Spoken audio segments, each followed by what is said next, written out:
Hey guys, for today's mindful moment, I want to talk to you about something that I was talking about with one of my VIP clients today. And anybody that knows me knows that I am a holistic wellness, health and wellness coach.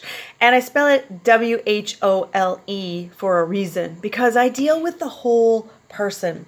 And in order to lose weight, actually, in order to pretty much do anything in our life goals that we set, we need to have a whole approach, right? So we need to get our nutrition in order. We need to get our physiology in order, our biology in order.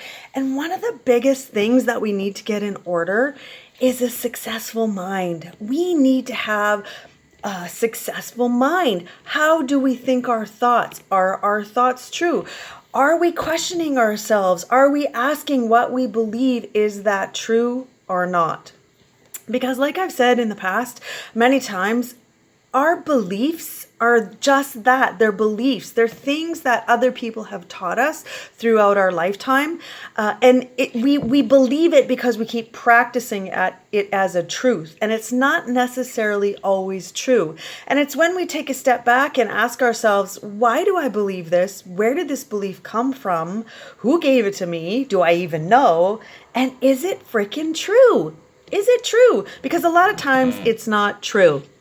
So, one of the things I was talking about today with my clients was the law of attraction and how it's pretty much a buzzword these days. And if you're online at all, you're hearing, or if you're a little slightest bit interested, it's going to come into your sphere. It's going to come into your vision.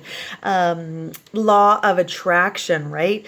It's a buzzword. What does that even mean? Well, some people think it means you're sitting on your couch just thinking about it so hard and getting into the feeling of it so bad that $1 million is going to mysteriously, magically poof, appear. But that's not the way the law of attraction works.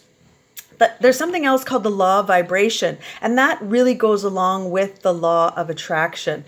So one of the things about the law of attraction, it's whatever I give my energy, focus, and attention to is going to come into my life, right? And it's going to come into your life because you're going to put energy, attention, and focus on it. You're going to put your energy into it. So of course it's going to eventually come into your life if you do it the right way. So it's not about sitting on the couch thinking about $1 million and poof, mysteriously $1 million falls out of the sky. We actually use quantum physics, energy, right? It's our energy, it's our vibration that we're putting out there. And there's something scientific for all you geeks like me called your reticular activating system. And what the reticular activating system does is it looks for things that you tell it to look for, because our subconscious mind is processing about 40 billion bits of information a minute. Can you imagine if we actually had to sort through all that data at once? Because subconscious mind blinks your eyes, beats your heart, does all those functions that you don't think about. So can you imagine just sitting there and you'd be like, okay, blink, blink, beat my heart. Oh my God, breathe, breathe, breathe. Blink, breathe, blink. You would just be a wreck if you had to deal with all that data.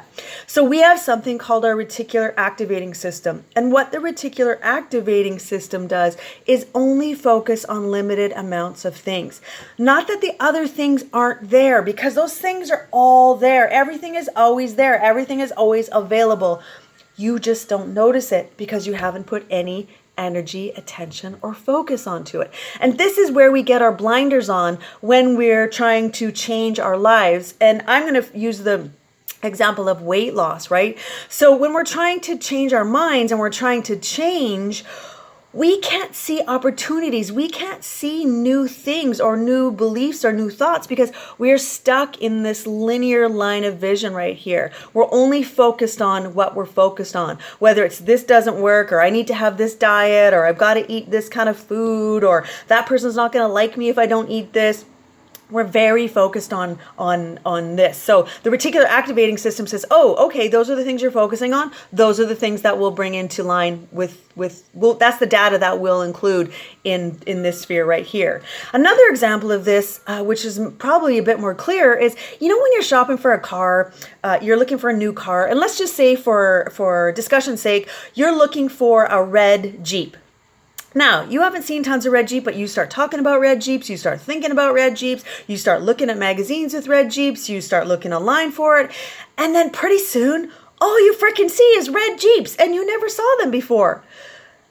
And the Jeeps were always there. You just weren't putting energy, focus, and attention on them. Your reticular activating system wasn't being told to look for the red Jeep, but now it is. So now it's filtering out information, but it's pulling in the information that you're looking for, that red Jeep.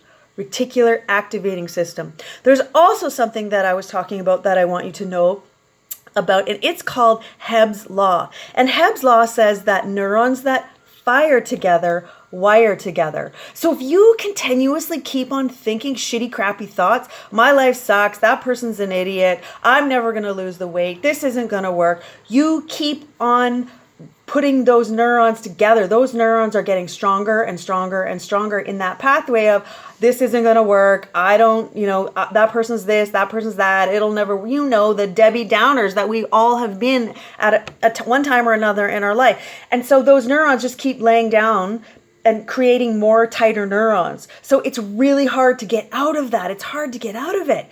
Think of it like a tractor, and the tractor goes through the field and it creates these big ruts and the tires stay in the rut. And pretty soon you don't even have to drive the tractor, it just stays in the rut.